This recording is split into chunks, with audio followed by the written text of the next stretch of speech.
भोला बाबू की इस जन्म जयंती समारोह में उपस्थित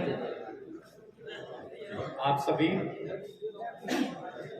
हम सबके चहेते नेता, अतिथि, राज्यसभा सांसद राकेश जी, हम सबके नेता, भोला बाबू के साथ समकालिक राजनीति कर चुके रजनीश जी, कांग्रेस के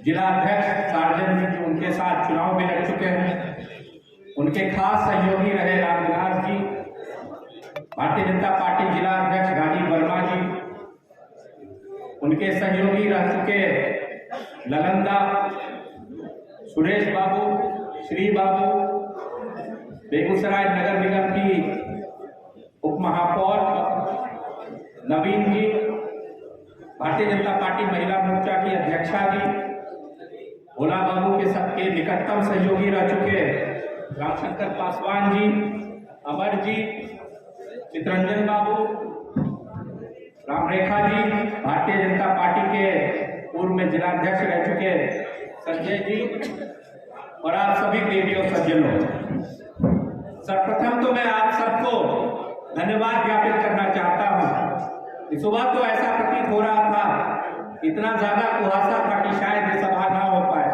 लेकिन जब भी भोला बाबू का कार्यक्रम होता है ऐसी ही स्थिति उत्पन्न होती है।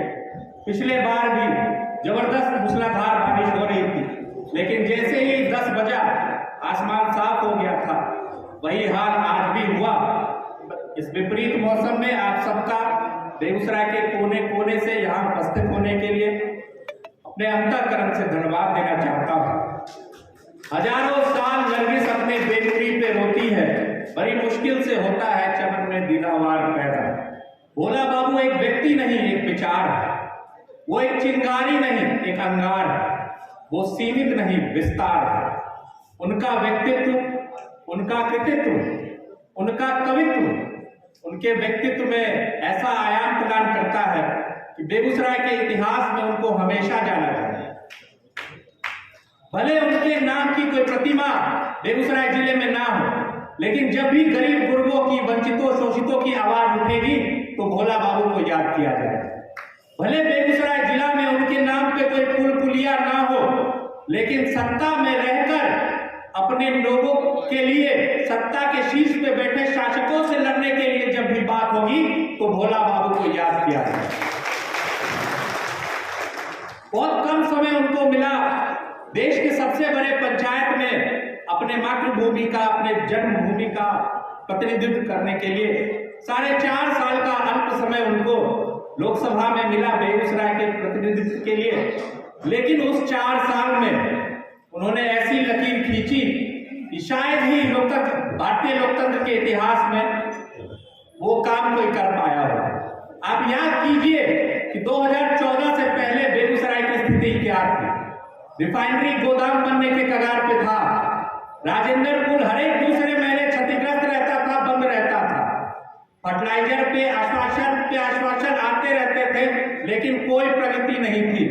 असम रोड का हालत खराब था, लेकिन 4 साल के अल्प समय में 50,000 करोड़ की परियोजना केंद्र सरकार की लाकर उन्होंने बेगूसराय वासियों को समर्पित किया। ये सब वो अपने कुशलता का, अपने प्रतिभा का, अपने व्यक्तित्व का फायदा वो अपने लिए, अपने परिवार के लिए, अपने सहयोगियों के लिए धन एकत्रित करके कर सकते थे, लेकिन ये उनका चरित्र नहीं था। वो अपनी प्रतिभा का इस्तेमाल आम जनों के जीवन में आमूल-चूल परिवर्तन लाने के लिए करते थे, और ये उनकी सबसे बड़ी खासियत थी। कुछ दिन पहले मैं सूजा गांव में था तो टुनटुन पंडित मिले, और वो उनका एक आश्वासन पत्र अपने साथ हमेशा रखते हैं। 20 साल पुराना ये आश्वासन पत्र था। 20 साल पुराने फटे चिटे आश्वासन पत्र में जो भी लिखा था, मैं आपके सामने शब्दशः प्रस्तुत करता हूं। बीडीओ साहब, बेगूसराय प्रखंड, ये टुनटुन पंडित है। सृष्टि के अद्भुत प्राणी, झोपड़ी धरती में समा गई है। 7 बच्चों के पिता है, घर नहीं है, खेत नहीं है, पर पेट है। करते कुछ नहीं है, बोलते जरूर है, सृष्टि के अनमोल रत्न है।